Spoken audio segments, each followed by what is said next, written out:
Hi, hello, నమస్తే. తిరుపతి తిరుమల దేవస్థానానికి సంబంధించిన ఛార్జ్ షీట్‌లో ఉన్న దాని మీద చర్చ జరుగుతుంది. ఈ చర్చ జరుగుతున్న ఈ కాంటెక్స్ట్‌లో వీళ్ళందరి గురించి మాట్లాడదాం. అంటే మోడీ గారు, అమిత్ షా గారు, చంద్రబాబు నాయుడు గారు, లోకేష్ గారు, పవన్ కళ్యాణ్ గారు, ఈ కూటమిలో ఉన్నటువంటి పెద్దలు. ఓకే.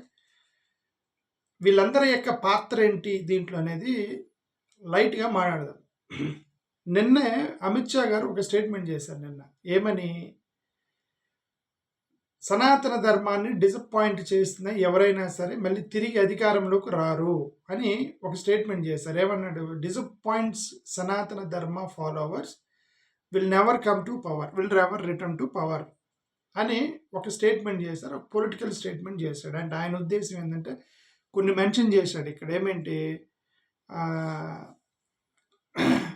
ఏదో రామ మందిరం ఒకటి అట్లా కొన్ని మెన్షన్ చేశాడు అనమాట. ఆయన మెన్షన్ చేసి Ram temple, abolition of triple తలాక్, removal of article 370, promotion of yoga, Ayurveda.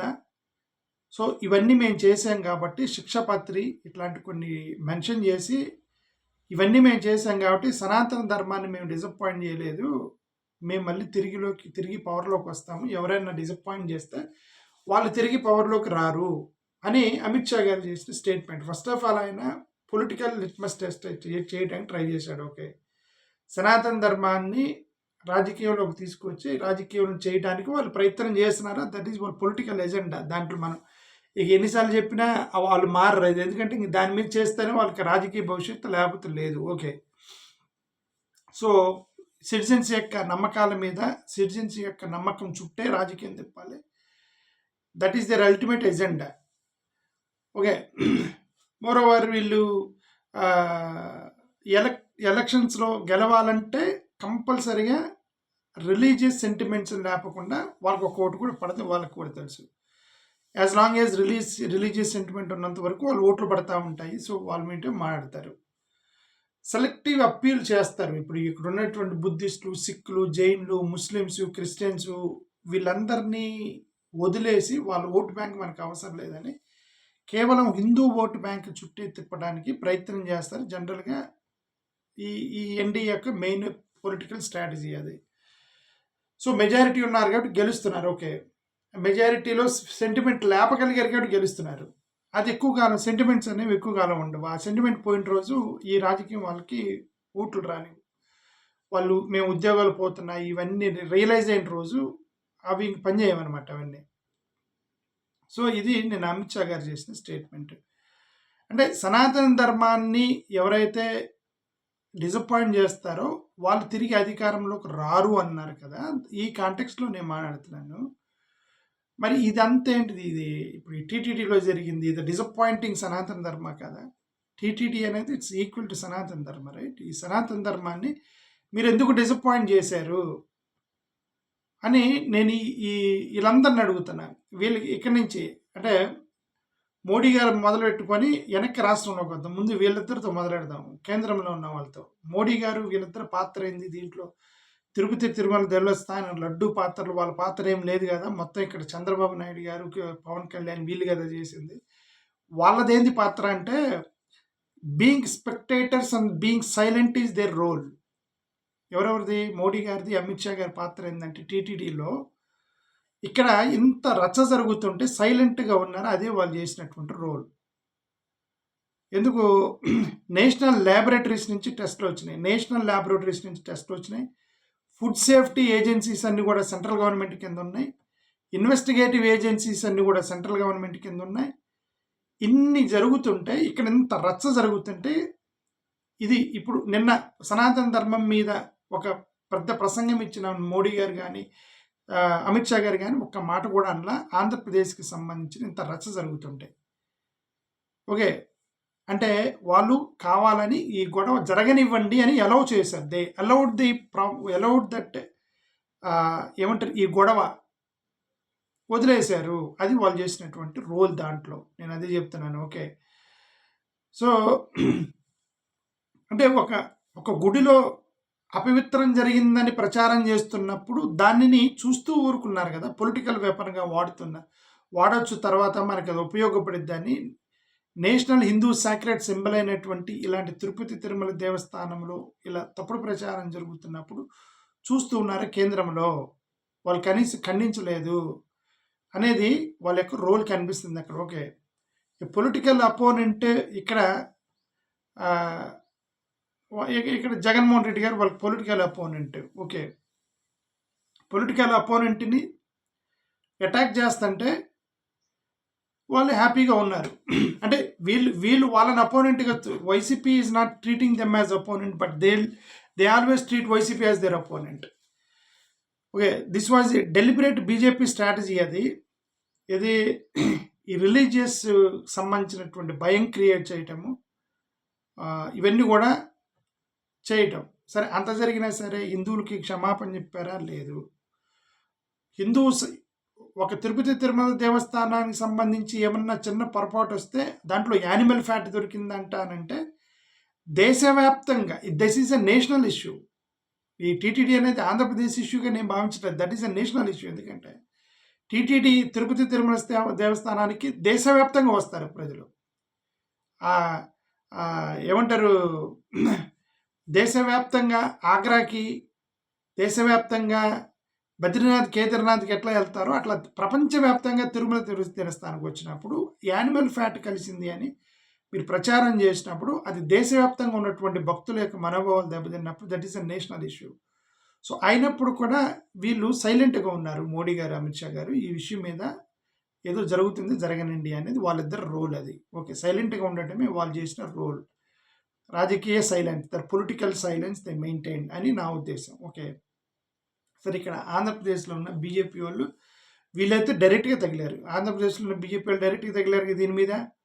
ఏమని, ఇక్కడ లోకల్ బీజేపీ నాయకులు బీజేపీ ల్యాబ్ టెస్ట్ చేశారు, యాంటీ హిందూ ఇది, వాళ్ళు కొవ్వు కలిసేటట్టుగా చేశారని ప్రచారం చేశారు. ఇది ఒక పెద్ద రిలీజియస్ స్కాండల్ అది ఇది అని చెప్పేసి జగన్మోహన్ రెడ్డి గారి మీద పెద్ద ప్రచారం చేశారు. తిరుపతి తిరుమల యొక్క గ్లోబల్ రెప్యుటేషన్ని తీసేశారు మీ వల్ల అని చెప్పి జగన్ని అటాక్ చేయడానికి ప్రయత్నం చేశారు. యానిమల్ ఫ్యాట్కి సంబంధించి యానిమల్ ఫ్యాట్ అనేది లడ్డూలో మిక్స్ అయింది, హిందూ ఫెయిత్ని అటాక్ చేశారు అని వాళ్ళు ప్రచారం చేయడానికి ప్రయత్నం చేశారు. డిబేట్లు కూడా పెట్టారు, ప్రెస్ మీట్లు కూడా పెట్టారు. ఇక్కడ లోకల్ ఉన్నంటే భారతీయ జనతా పార్టీకి సంబంధించిన వాళ్ళు. ఓకే, క్లారిటీగా. సరే, ఇప్పుడు మరి లడ్డు ఏమంటే దాంట్లో యానిమల్ ఫ్యాట్ లేదు అని చెప్పి ఛార్జ్ షీట్ వేశారు కదా. మరి ఇప్పుడు వీళ్ళలో ఎవరు కూడా చెప్పరుగా. ఇప్పుడు సరే, పోనీ క్షమాపణలు ఏమీ అవసరం లేదు, ఇదిగోండి ఆ రోజు పొరపాటున అన్నాము, క్లారిఫై చేస్తున్నాము, కరెక్ట్గా చెబుతున్నాము, మీది అపాలజీ చేస్తున్నాము, అదేం లేదంట, కొవ్వు లేదంట అని వీళ్ళు ప్రచారం అయితే ప్రెస్ మీట్ పెట్టి అయితే చెప్పలేదు. హిందూ అండర్ థ్రెట్ ఏమంటారు దాన్ని, ప్రమాదంలో హిందూ మతం అని ప్రచారం చేశారు కదండి లడ్డూ విషయంలో, ఏది కల్తీ జరిగిందని. మరి ఇప్పుడు ప్రమాదం లేదు అని తెలిసింది కదా, ప్రెస్ మీట్ పెట్టారా? పెట్టలేదు. ఇప్పుడు నారా లోకేష్ గారు ఈయన ఏం చేశారు, లోకేష్ గారు కూడా ఆయనకి టైం దొరికినప్పుడల్లా వేసాడు. ఏమని, final lab reports, forensic conclusion, charge sheet ఫైలింగ్కి ముందు చాలా ట్వీట్లు చేశాడు నారా లోకేష్ గారు, ప్రెస్ నోట్లు రిలీజ్ చేశాడు, పార్టీ ఛానల్స్లో మాట్లాడాడు, యానిమల్ ఫ్యాట్ తోటి లడ్డూని కల్తీ చేశారని. Okay, IT minister Nara Lokesh is the IT minister. He knows data science, he knows science, he knows governance. Okay, yet he deliberately ignored what LOD means, what LOD means, what does it mean by not detected. Animal fat అనేది detect కాలేదు అని, ఈ LOD అనేది అసలు లేదు, LOD అనేది less than 10% ఉంది దాంట్లో ఉంది ఛార్జ్ షీట్లో. ఓకే, మరి అది ఆయనకు అర్థం కాదంటారా? మరి ఐటీ మినిస్టర్కి అర్థం అవుతుంది కదా. ఇంటర్నేషనల్ మీడియాలోకి స్టోరీ వెళ్ళింది. ఏది, తిరుపతి తిరుమల దేవస్థానం యొక్క ఇమేజ్ని గ్లోబల్ లెవెల్లోకి తీసుకెళ్ళారు. గ్లోబల్ లెవెల్లో చర్చ జరిగింది. ఇంటర్నేషనల్ యొక్క న్యూస్లో కూడా చర్చించారు, దాంట్లో కొవ్వు కలిసిందని. ఇప్పుడు సింపుల్గా ఛార్జ్ షీట్లో కొవ్వు లేదని చెప్పి వేశారు. ఊరికే వాళ్ళు ఎవరు చెప్పారు కొవ్వు లేదని, ఏదేది ఉంది అది ఇది అన్నారు. నేను మొత్తం చదివాను నిన్న. ఓకే. ఛార్జ్ షీట్ మొత్తం చదివాను. ఛార్జ్ షీట్‌లో వాళ్ళు ఏమంటున్నారంటే యానిమల్ ఫ్యాట్ మాత్రం లేదు. అంటే పంది ఇట్లాంటివి ఏవైతే ఉన్నాయో కొవ్వు యానిమల్‌కి సంబంధించిన కొవ్వు అయితే లేదు. ఫిష్ ఆయిల్‌కి సంబంధించి ఒకవేళ ఫిష్ ఆయిల్ వెజిటబుల్ ఆయిల్ అట్లాంటివి ఏమన్నా కలిసినాయా లేవో అనేది దాని మీద అయితే క్లారిటీ లేదు కానీ బట్ యానిమల్ ఫ్యాట్ అయితే లేదని క్లియర్గా వాళ్ళు మెన్షన్ చేశారు. ఓకే. మరి మీరు ప్రచారం చేసింది యానిమల్ కొవ్వు కలిసింది అనేది ప్రచారం చేశారు. ఎక్కడో విదేశాల్లో ఉన్నటువంటి ఇంటర్నేషనల్ అంటే వేరే దేశాలకు సంబంధించిన డ్యూటీలను కూడా భయపెట్టారు కదండి యానిమల్ ఫ్యాట్ కలిసిందని. మరి నారా లోకేష్ గారు ట్వీట్ చేస్తే మరి ఎక్కడ ఎన్ఆర్ఐస్ వాళ్ళందరూ చూస్తారు కదా. అది నారా లోకేష్ గారి యొక్క రోల్ దీంట్లో ఈ యొక్క ప్రచారం చేయటంలో కొవ్వు కలిసింది అని చెప్పి యానిమల్ ఫ్యాట్ అని చెప్పి ప్రచారం చేసిన నారాలో. పవన్ కళ్యాణ్ గారు ఈయన ఏం చేశారు, ఈయనైతే అసలు సనాతన ధర్మం మీద అటాక్ అన్నాడు. వీళ్ళందరూ కనీసం తిరుపతి తిరుమల దేవస్థానం హిందూ మతం గురించి మాట్లాడుతుంటే ఆంధ్రప్రదేశ్లో సనాతన ధర్మం మీద అటాక్ చేశారని చెప్పి సనాతన ధర్మాన్ని మాట్లాడే ఏకైక పొలిటీషియన్ ఆంధ్రప్రదేశ్లో ఈయనే. బీజేపీ తర్వాత ఈయనే మాట్లాడతాడు పవన్ కళ్యాణ్.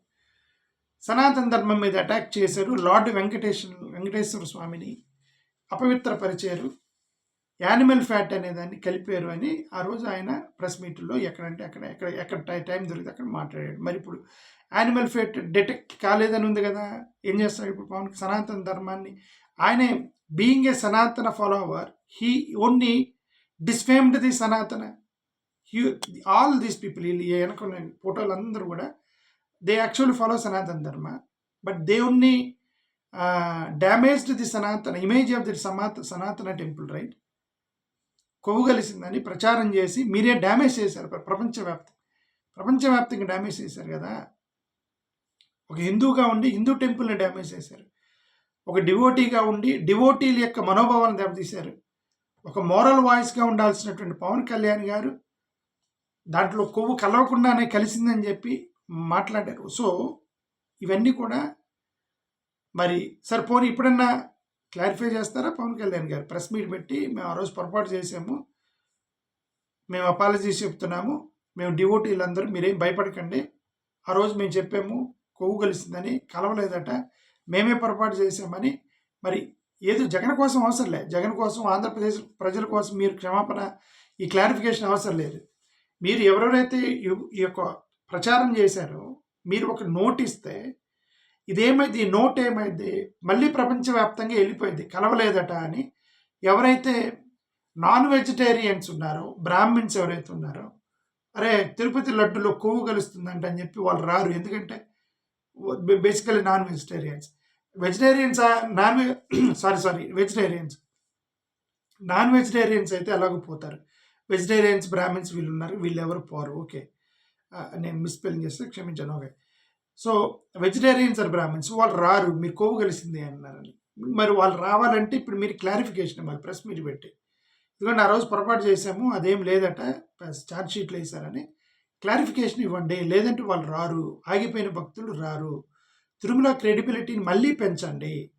స్పిరిచువల్ టూరిజం లాంటి ఆంధ్రప్రదేశ్ స్పిరిచువల్ టూరిజాన్ని బూస్టప్ చేయాలంటే మీరు ఇప్పుడు ఇమీడియట్గా క్షమాపణ చెప్పి లేదంటే క్లారిఫికేషన్ ఇస్తే బూస్టప్ అయింది. లేదంటే ఆగిపోతారు. డివోటీల యొక్క మనశ్శాంతిని కోల్పోయారు కదా. అది ఇప్పుడు దాకా మనం కొవ్వు తిన్నామా, మనం వెజిటేరియన్ అయ్యండి నాన్ వెజిటేరియన్ లడ్డు తిన్నామా అని చెప్పేసి వాళ్ళు బాధపడుతుంటారు కదా.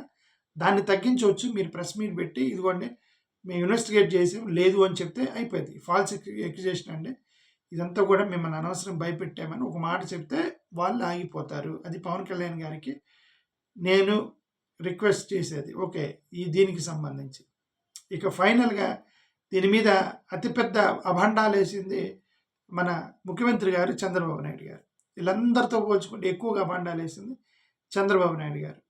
డివోటీల యొక్క అవుట్రేజ్ నేషనల్ మీడియాని ప్యానిక్ చేసి సెన్సేషన్ క్రియేట్ చేసి నేషనల్ మీడియాలో రిలీజియస్ పాలరైజేషన్ అంటే అప్పుడు ఎప్పటికీ ఎలక్షన్ అయిపోయిందిలేండి.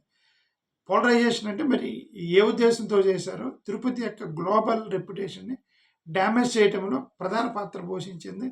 ఎక్కువగా ఈ యొక్క యానిమల్ ఫ్యాట్ గురించి మాట్లాడింది ముఖ్యమంత్రి గారు చంద్రబాబు నాయుడు గారు. ఆయనే ఫస్ట్ మాట్లాడారు. ఆయన వెరిఫికేషన్ చేయకుండా మాట్లాడారు. ఆయన ల్యాబ్ కన్ఫర్మేషన్ కోసం వెయిట్ చేయకుండా, ఫోరెన్సిక్ వ్యాలిడేషన్ వెయిట్ చేయకుండా, ఫైనల్ రిపోర్ట్స్, సైంటిఫిక్ ఎవిడెన్స్ లేకుండానే చెప్పాడు యానిమల్ ఫ్యాట్ కలిసిందని చెప్పి ఒక ఏమంటే ఎక్కడో ప్రసంగంలో మాట్లాడు ఫస్ట్ లేవనెత్తింది ఆయనే.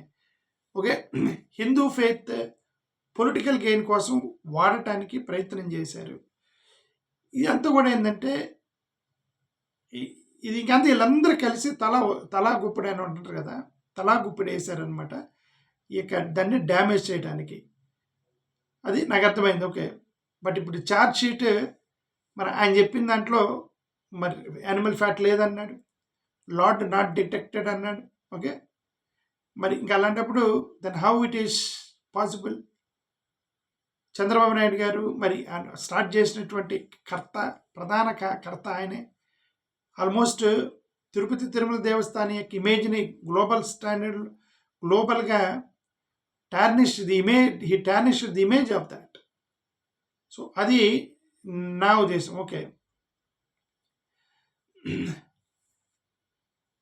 అంటే ఇది ఒక మిస్టేక్గా జరిగిందని నేనైతే అనుకోవట్లేదు, ఒక పెద్ద స్ట్రాటజీ మీదే జరిగింది అది. ఎందుకంటే అప్పుడే అధికారంలోకి వచ్చి వెంటనే జగన్ని బ్లేమ్ చేద్దాం అనుకున్నట్టున్నారు.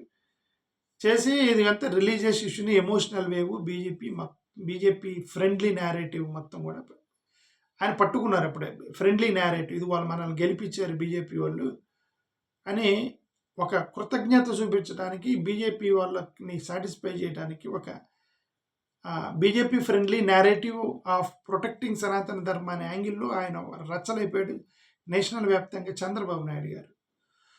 సో ఇప్పుడు అల్టిమేట్గా ఛార్జ్ షీట్లో ఏమనుందంటే కౌ ఫ్యాట్ లేదు, పిగ్ ఫ్యాట్ లేదు, టాలో లేదు, ఏమీ లేవు, యానిమల్ ఫ్యాట్ మార్కర్స్ అనేవి డిటెక్ట్ కాలేదు, ఎల్ఓడి అనేది నాట్ డిటెక్టెడ్ అని రాశారు. Only LOD not detected, LOD మాత్రం మోర్ దాన్ 10 అనేది చూపించారంటే టెక్నికల్గా చెప్పాలంటే there is no animal fat అని అర్థం, ఈ ఎన్నిటిని అర్థం చేసుకున్న తర్వాత. ఓకే, సో కాబట్టి మీరందరూ ప్రెస్ మీట్లు పెట్టి ఈ యొక్క దీన్ని పొలిటికల్గా వాడారు కాబట్టి అదే ప్రెస్ మీట్లు పెట్టి క్లారిఫై చేయండి. టీవీ డిబేట్లు రన్ చేసి మీరు దాన్ని బ్యాట్ చేశారు కాబట్టి మళ్ళీ అవే టీవీ డిబేట్లు పెట్టి ఇది పొరపాటు అయిందని చెప్పండి. మినిస్టర్స్ చేత ఆ రోజు మాట్లాడించారు, ఆ మినిస్టర్స్ని ఇప్పుడు మళ్ళీ ప్రెస్ మీట్ పెట్టమనండి. ఓకే, ఇది బీజేపీ లీడర్స్ దీన్ని ఇది ఒక సాక్రిలేజ్ అని అది ఇది అన్నారు. ఇప్పుడు ఎవరైతే అప్పుడు మాట్లాడారు మళ్ళీ మాట్లాడండి. సోషల్ మీడియాని ఎక్స్ప్లోజన్ జరిగింది, social media explosion, laddu polluted claims మీద పెద్ద సోషల్ మీడియా క్యాంపెయిన్ జరిగింది. ఇది పొరపాటు జరిగిందని ఇప్పుడు మళ్ళీ చేయండి. అది చేస్తే మళ్ళీ భక్తులు తిరిగి వస్తారు, లేదంటే వాళ్ళు ఇప్పుడు అలానే నిజంగా యానిమల్ ఫ్యాట్ ఉంది అనుకునే అవకాశం ఉంది. ఇంత జరిగినా కూడా ఇంకా టీవీ ఛానల్లో కొంతమంది యానిమల్ ఫ్యాట్ ఉందనే ప్రచారం చేస్తున్నారు. ఇంత జరిగినా కూడా మళ్ళీ అదే ప్రచారం చేస్తున్నారు. ఓకే, ఏది నిన్న మొన్న వీడియో ఛానల్లో చూసినా కూడా మళ్ళీ అదే ప్రచారం జరుగుతుంది. సో ఇదంతా కూడా first of all procurement fail అయింది, వెండర్ టెస్టింగ్ ఫెయిల్ అయింది, ల్యాబ్ ప్రాసెసింగ్ ఫెయిల్ అయింది. మీరు అవన్నీ ఫెయిల్ చేసుకొని జగన్ని యాంటీ హిందూ చేయడానికి, డెలిబరేట్గా యానిమల్ ఫ్యాట్ కలిసిందని చెప్పడానికి, లడ్డూని అపవిత్రం చేసే విధంగా వీళ్ళు ప్రచారం చేశారు. మీరు ఒకటి అర్థం చేసుకోవాలి, you have to answer these questions. TDP, BJP, Janasena animal fat mix అయిందని పబ్లిక్గా ఏ ఆధారంతో చెప్పారు? తిరుపతి ఇమేజ్ని గ్లోబల్గా ఎందుకు డ్యామేజ్ చేశారు? ఎమోషనల్ డిస్టర్బెన్స్ ఎందుకు చేశారు భక్తుల్ని? వీళ్ళందరికీ ఇప్పుడు మీరు ప్రెస్ మీట్ పెట్టి క్షమాపణ చెప్పండి, అది మా రిక్వెస్ట్. థ్యాంక్ యూ, నమస్కారం. అంటే ఎవరో కోసం అసలు లేదు, మేమేదో అడిగామని కాదు, పోనీ జగన్కి ఏదో ఫేవర్ అని కాదు, భక్తుల యొక్క మనోభావాలు దెబ్బతీశారు కంటే వాళ్ళకి క్షమాపణ చెప్పి మీరు రండి, మళ్ళీ తిరుపతి కంటే వాళ్ళందరూ వస్తారు, లేకపోతే రారు, అది చెప్తారు. థ్యాంక్ యూ, నమస్కారం.